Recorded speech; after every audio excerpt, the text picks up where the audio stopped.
Well, I will confess, I do like to have ketchup on my eggs, although that's not what I'm doing currently. Yes, Hi, Gary. there are Hey. people like that. Gary brought his video, Meg, so. Yeah, so Amber wins the hat contest today. Wait, I think Meg had an entry. I may have a late runner up here, Gary, because check out what I found.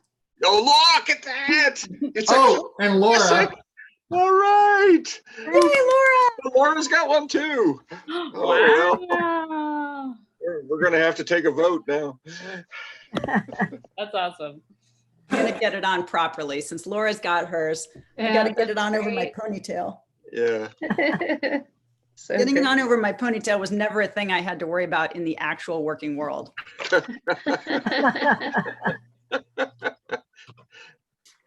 Ugh, All right. So there we go. So Thomas got a good hat on there. All right. How to join the party. Yeah, really. And Nikki's got the Aurora Borealis in the background there. That's right. It's a good day for it. It's the season. All right. We probably can get started. All right. Just doing a little bit of quick housekeeping here on the live feed. All right.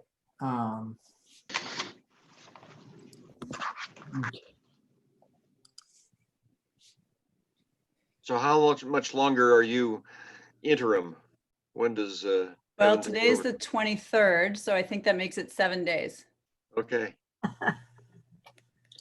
How many But hours who's is that? counting, right? I can't do math like that anymore. Yeah. I've been working from home for 3.5 months. That part of my brain is gone. Ask Siri. Yes. That's Okay. Siri. Yeah. Here we go. Now I'm gonna go ahead and All right, we're on YouTube and hit record and we'll get going. recording's going to have to wait for a little bit, unfortunately, but we are recording to YouTube. Okay. So welcome everyone to CleanStart ToDos today. Today we've got a really important, special guest, Meg Arnold, interim CEO of Valley Ventures and past president CEO, I don't know what the title was, of SARTA. CEO. The CEO of SARTA, which held CleanStart at the very beginning. So a lot of our roots and history goes back to a lot of the work that she did. So just some housekeeping. Remember to stay on chat and raise your hand. Feel free to put things in the chat, so you guys can find the chat. I'm going to share these slides with you so that you can follow along on your own.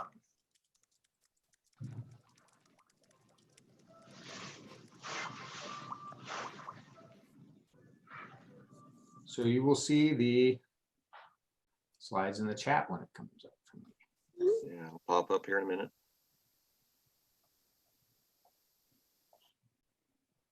Okay. There we go. All right. First, we want to say with all the things that are going on, a big part, CleanStart was here to change things in the environmental sense, but there's also social change that needs to happen. You can learn about what's happening in the Sacramento community from groups like GSUL, Young Professionals, GSUL.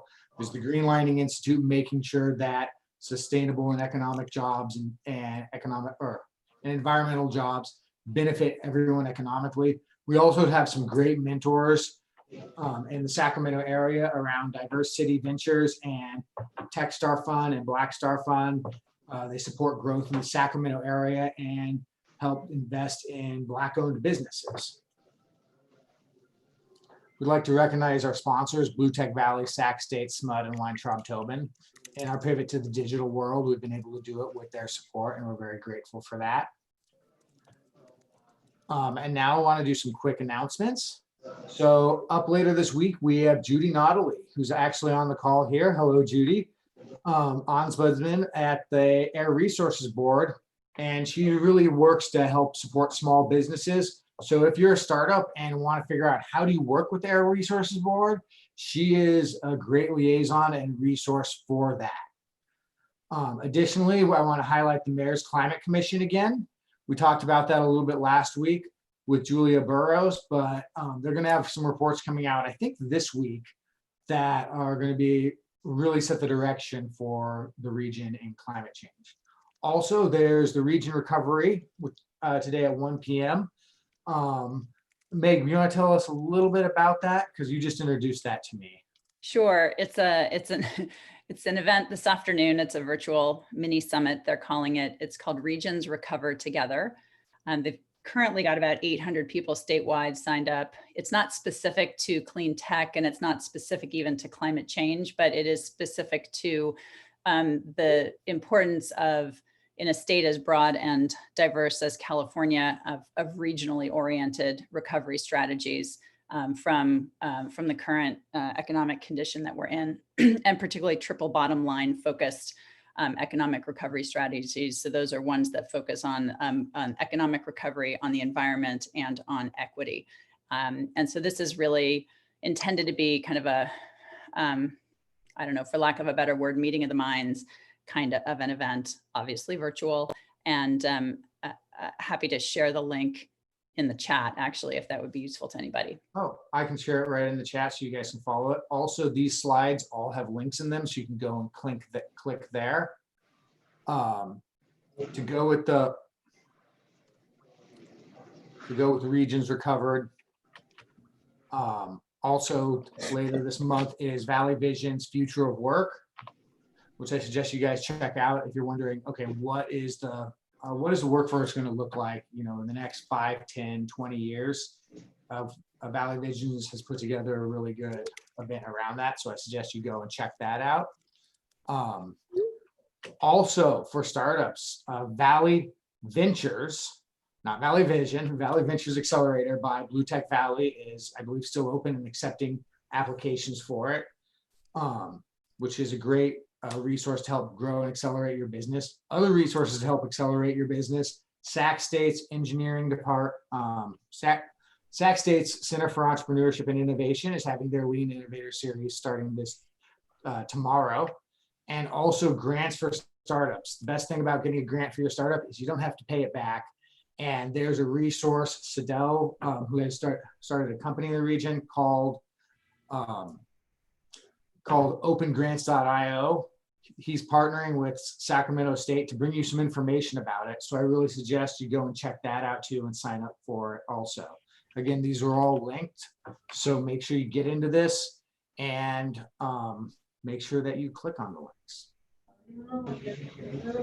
All right. If you really support what CleanStart's doing, please support us by buying coffee to make it easy for us to get up and put more of these on. It goes a long way. I want to thank Chico Start, Eva Shepard, and Tim Sharkey for supporting us and buying us coffee last week. We really appreciate it, and a big thanks to them. All right, if you're wondering how do you stay on top of all this stuff, well, you got to stay connected socially, and you can do that by following us on LinkedIn, Facebook, Twitter, YouTube. We've got all the things now, including this one right over here, this little leaf fire plug sort of thing, which is Empower Innovation Network, which is where you can find out about accelerators like Valley Ventures.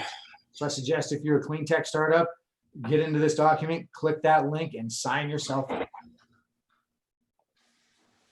All right, without further ado, I'd like to welcome Meg Arnold, and I'm going to now start recording because there's now space on the cloud.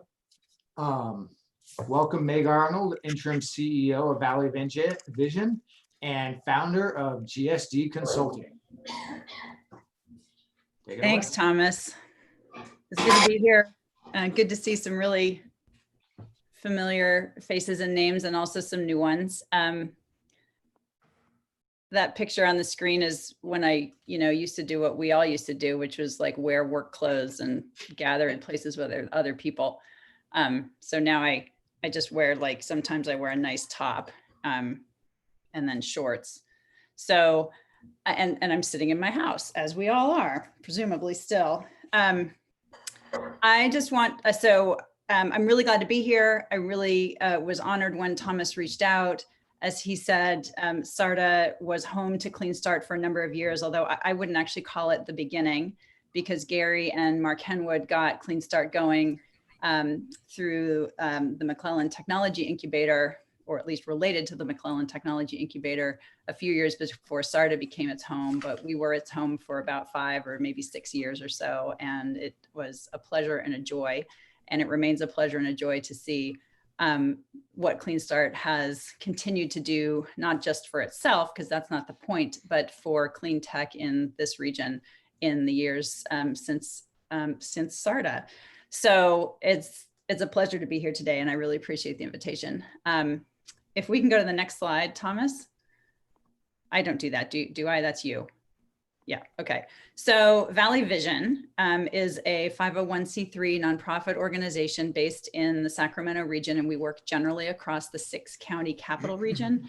And I know many people here on the call are familiar with the organization. I wasn't sure how many people might or might not be. So this is an opportunity to introduce it a little bit. I won't belabor this part of it because there are a lot of people who do know Valley Vision. We've been around about 26 years. I've been interim CEO just since February, just in time for a pandemic. And we'll be departing the interim CEO role at the end of this month. Evan Schmidt, who is currently our Senior Director of, excuse me, Research and Strategy, has been named the permanent CEO by the Board of Directors, which is a choice that I'm absolutely thrilled about. And Evan is an enormous asset to the region and also a great friend of clean tech and CleanStart. Valley Vision, a number of years ago, as part of the clean economy work area that you see there on the screen, got involved, and Evan was involved in leading some research and understanding barriers to adoption of electric vehicles. And some of the conclusions from that have resulted in changes and in some incentives in the region to help facilitate the more swift adoption of electric vehicles. So I know that Evan is looking forward to working with CleanStart and our clean tech partners in the region. As for myself, at the end of June, I'm going to remain involved with Valley Vision, step into a slightly different role, continue to be involved in the clean economy, what we call impact area, which is the set of projects under what we call clean economy. I also want to note that my colleague, Adrian Wren, who's a project leader with Valley Vision, is on the call today. And he is involved in a couple of the projects that I'm going to talk about in a minute or two. But Valley Vision can sometimes feel like it's coming at you from multiple different directions on multiple different topics. And that's because we work in these 6 different, what we call impact areas that you see on the screen that really can seem remarkably diverse. And if you don't know kind of the unifying principle behind Valley Vision, they might actually also seem random, but they're not random. The unifying theme behind Valley Vision is that we operate as a triple bottom line organization, again, focused on economy, equity, and the environment, and that we seek to help make our communities the most livable in the nation across a number of different metrics. And these work areas here are those that we believe are most impactful or able to be most impactful in terms of helping make our communities the most livable in the nation. So clean economy is the work area that's obviously most directly relevant to this discussion and the audience today. But all of our work interconnects. So for example, if we're tackling a topic of green workforce, which has been discussed at the state level as part of a potential economic recovery for the state, that obviously cuts across both the clean economy and the 21st century workforce area, which is about workforce development. Also, if you think about an issue like broadband that Valley Vision's been working in for a number of years and which has become all the more obviously necessary and critical in our new digital and virtual world, that is generally something that we consider an infrastructure item, but it also has clean economy and clean tech implications for its potential to reduce or to permit the telecommuting that we've all been doing and to reduce vehicle miles traveled and greenhouse gas emissions, et cetera. So those are just a couple of examples of some of the interconnectivity and the cross-cutting work that we do.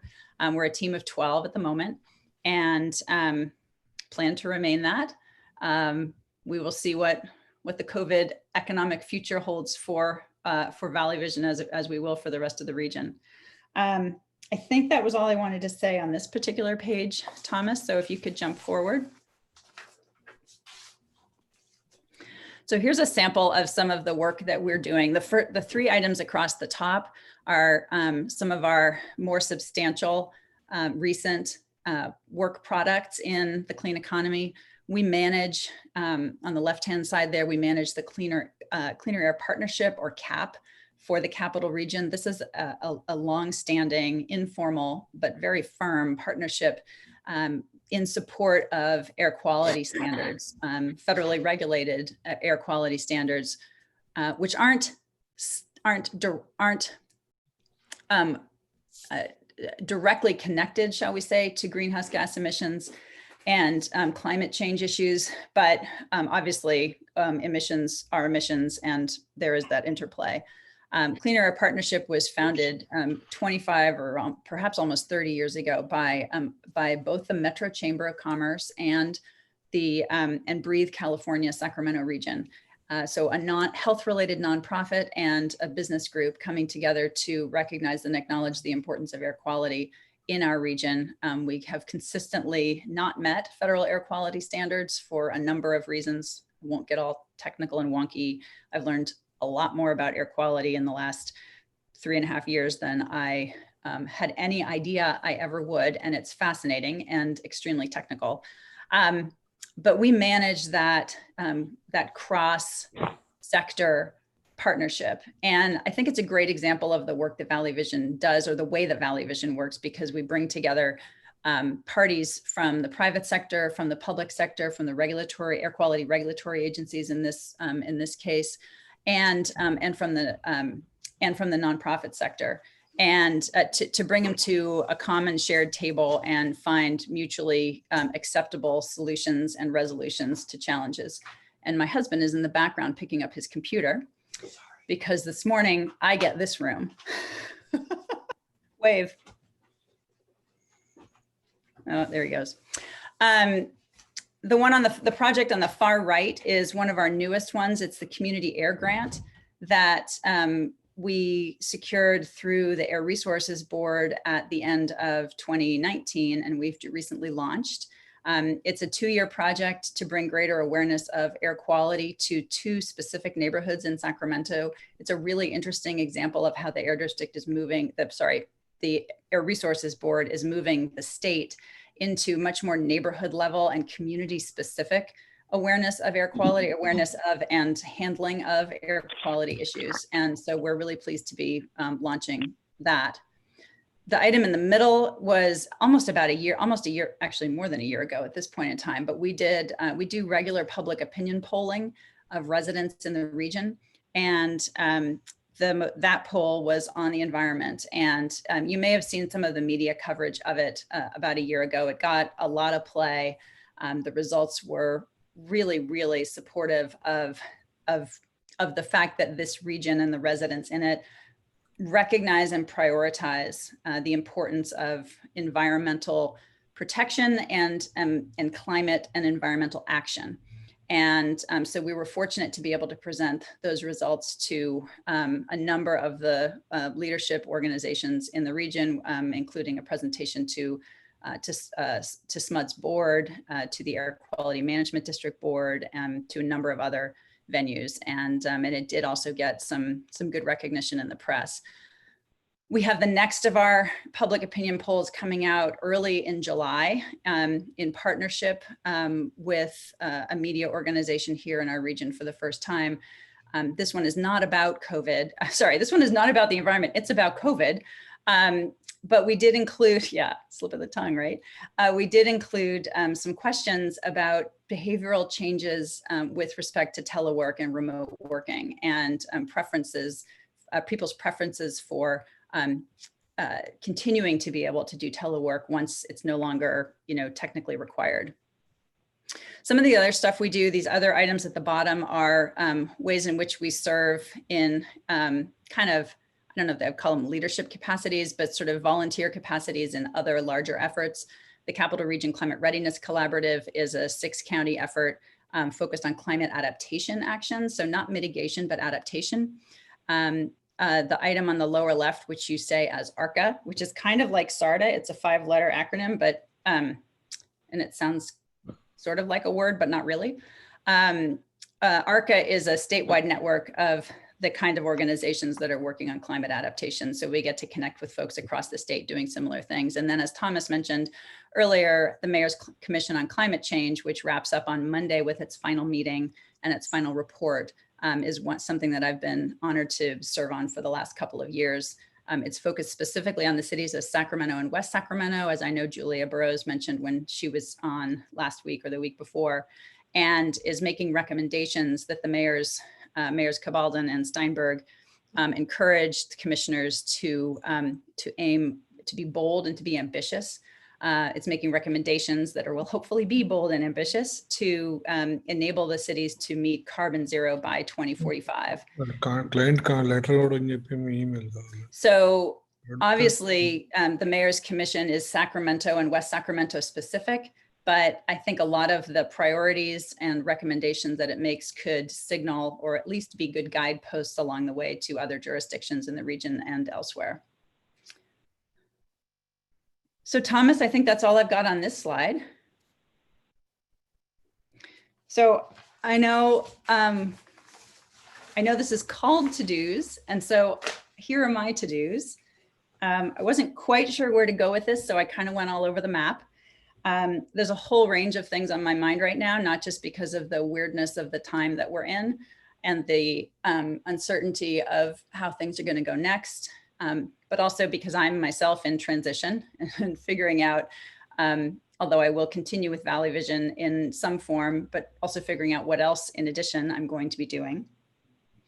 So these are a few of the things on my mind. The first is about people, and I think it's a theme that that we've all returned to in these weird times. And it's just about, it's about keeping track of your people and keeping track of them personally, keeping track of them professionally, solidifying your existing relationships. And, you know, I think particularly with a different level of difficulty in this current model, you know, reaching out and extending new relationships, creating new relationships in ways that used to be a lot easier to do because you would literally bump into people physically, and now you do not do that.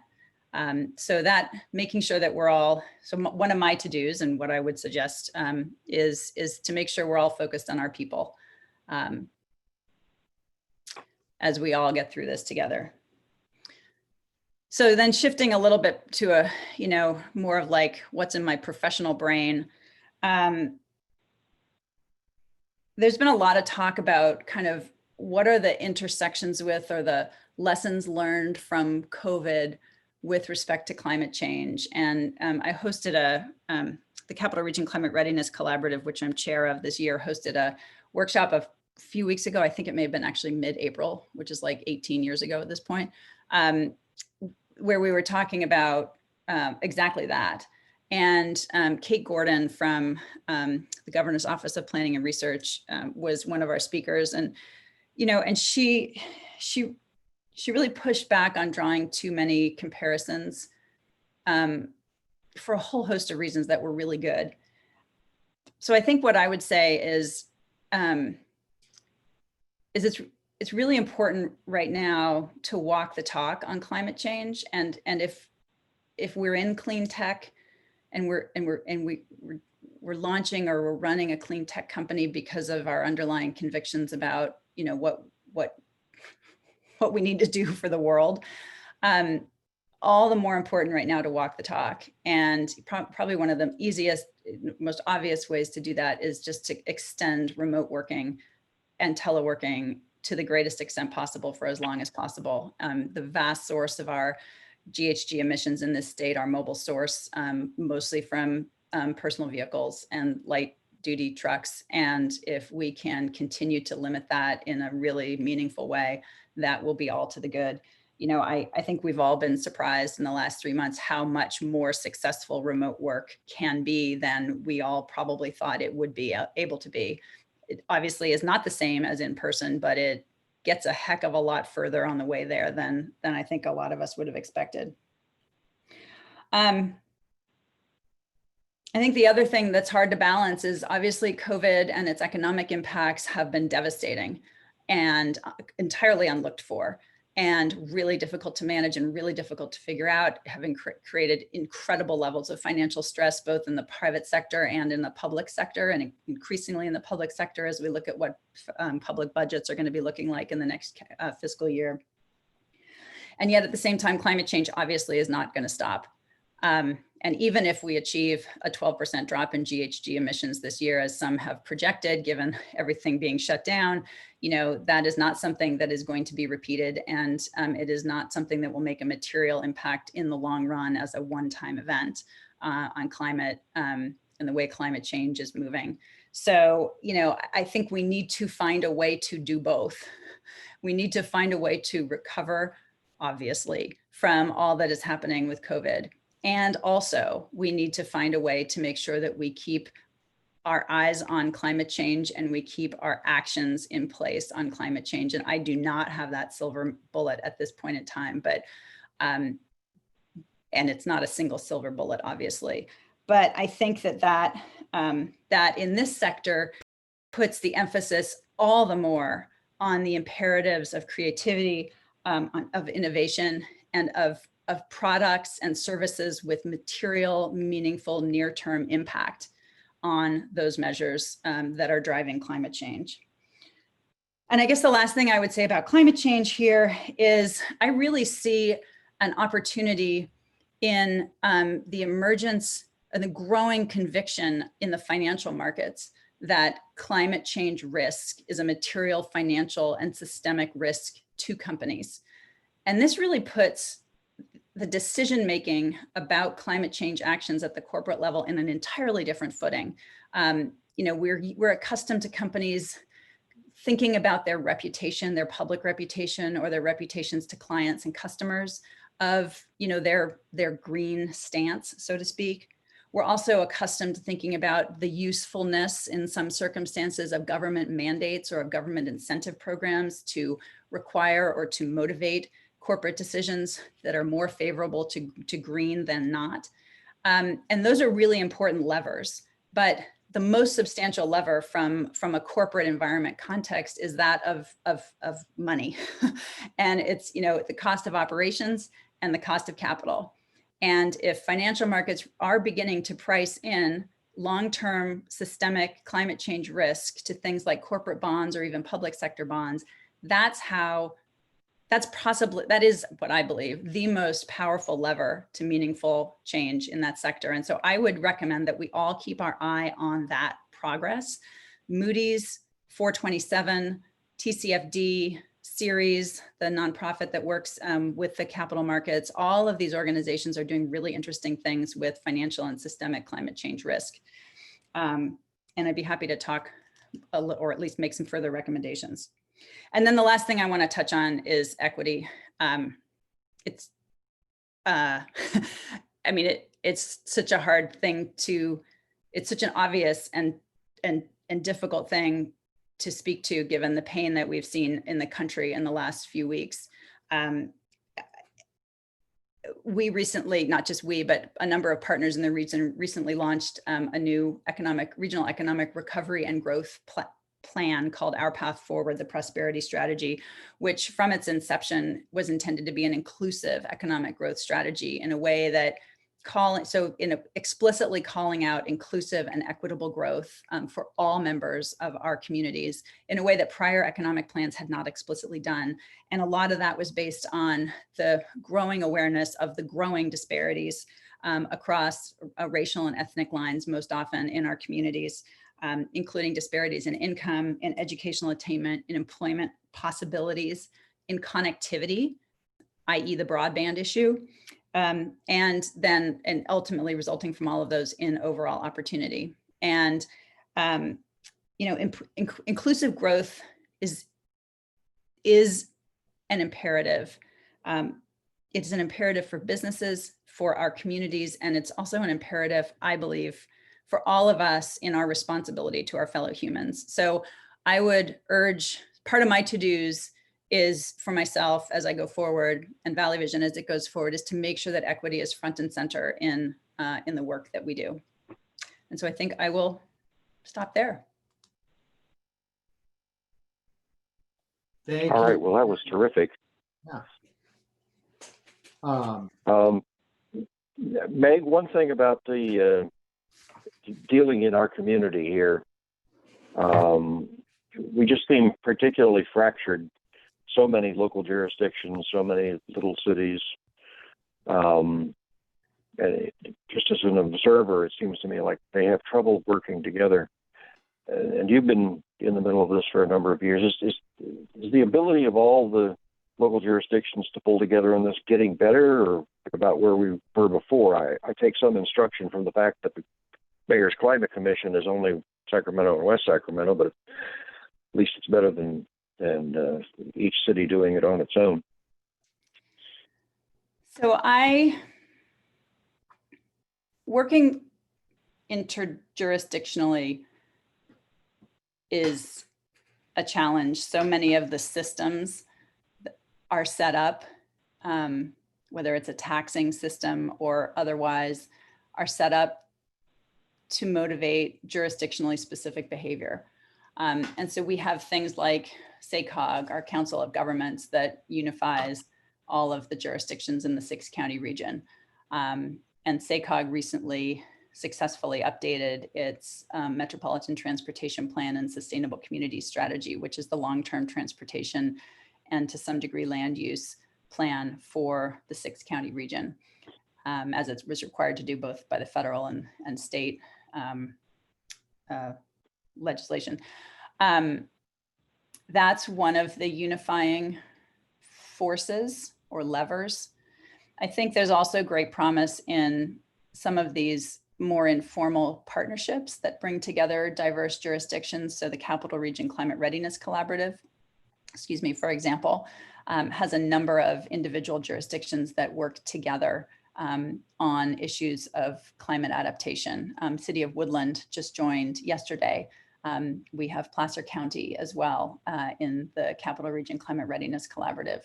We also have City of Davis, Sac, County of Sac. I'm not going to hit them all, but a number of jurisdictions around the region participate in the Capital Region Climate Readiness Collaborative. We also have additional partnerships like the Cleaner Air Partnership that brings together diverse parties. So it's, Gary, it's a tough question because it's an issue of willingness and motivation. Often the hand of government is a simplifying force, because the hand of higher government, I should say. So let's take air quality regulation. That's a federal mandate. There are numbers, and you gotta work to hit them, and they're not negotiable about whether those numbers exist or whether those are the right measures of air quality. They're in legislation. That's a simplifying factor to because it's not the core. The foundation of it is not up for dispute. Cleaner Air Partnership has been really successful in bringing, it works with all 5 of the region's air quality regulators that touch different parts of the 6-county Sacramento region. And not to say that air quality is a simple issue, because it is not, but the fact that there is a federal goal to tilt at is itself, it simplifies the work, because then you just got to figure out what the work is to do to get there and how to do that together, which isn't easy, but it's easier. Right. That simplifying force does not yet exist in the same way at the climate change or GHG level, although the state's gone a long way toward making that the case. I do believe that, and this is not me on behalf of Valley Vision, this is me. I do believe that at some point, federal legislation similar to the federal air quality regulations will eventually simplify the climate change conversation in a similar way. Hmm. In the meantime, it gets to motivation and incentives to work together. So Laura made a comment. She said her recommendation for a silver bullet in the region is everybody get out and vote in every election. Well, yes. In terms of the work that Valley Vision did on civic engagement, are we as a region below average, above average on voter turnout and engagement on that metric, if you happen to recall? I do not. Our public opinion polling doesn't track likely voters or registered voters. We deliberately chose to go with residents because we didn't want any of our polling work to be even remotely considered political in nature. Mm-hmm. So I actually don't have those statistics on the top of my head, but whether we're ahead of or behind, or especially if we're behind, we need greater voter turnout, period. As a nation, as a region, it is the voice that we have. I have this argument with a couple of the teenagers in my house on a regular basis about does it matter? And it is bedrock. And I'm hoping that this year it'll matter enough to them to actually get out and do it. So please do it. Well, I hope so too. If anyone's interested, you can check out a lot of that voter information at the Secretary of State for California. Yep. I want to, thank Meg for joining us. I'm going to do some quick wrap-up slides, and if anyone has questions, please feel free to ask away. Just again, thank you for attending. I'm actually going to go back to this announcement slide because I really want everyone to kind of highlight a lot of the stuff that's going on right here with the region recovery at 1 p.m. today and the future of work from Valley Vision. Also, we were talking about how businesses can walk the walk of being green. SMUD has rebates and incentives for electrifying and greening your business. So I put a link to that in the chat. So if you have a business and you're in SMUD territory, you got a leg up on going that direction. I just while you're talking about SMUD and its programs, I'd mentioned early on that one of Valley Vision's early projects in the clean economy had been about barriers to adoption of electric vehicles. And some of the findings of that research were that that car dealer reps were not comfortable and did not know how to sell electric vehicles. And so they just didn't give them the attention on the floor that they gave to the other cars that they were more familiar with. And so SMUD, as well as some other entities, stepped in and I believe still offers a little bit of a bonus to car dealer salespeople when they sell an electric vehicle in the county of Sacramento. Yeah, they have a lot of incentives around electric vehicles, which, as you noted, personal transportation is the biggest source of our emissions in the region. So thanks so much for that. Just quick additional thanks to our community partners, UI and Hacker Lab. So with that, do we have other questions for Valley Vision from anyone in there? So we'll have to invite you back after the first so you can tell us what you really think. When you no longer Give me a little bit more time than that so I can actually figure out what I'm also doing next. Well, you'll have to update us and let us know. We appreciate your work. I know Sacramento appreciates the work that you've put in with this. Thank you everyone for coming. And remember, we've got Julia Notley coming up later this week. Judy. Yep. Judy, I'm sorry, Judy. She's on the call too. So Hi, Judy. Strike one against Thomas there. All right. So any last? Yeah. So yeah, she's coming up on Thursday. On Thursday, 9 a.m. Yeah. So everybody, please join us for that. Thanks so much for everybody joining, and Meg, thanks so much for taking time out to spend so much time with us here. But I'm really glad you found your hat. All right. We're gonna say bye to the world out there. Bye, Okay.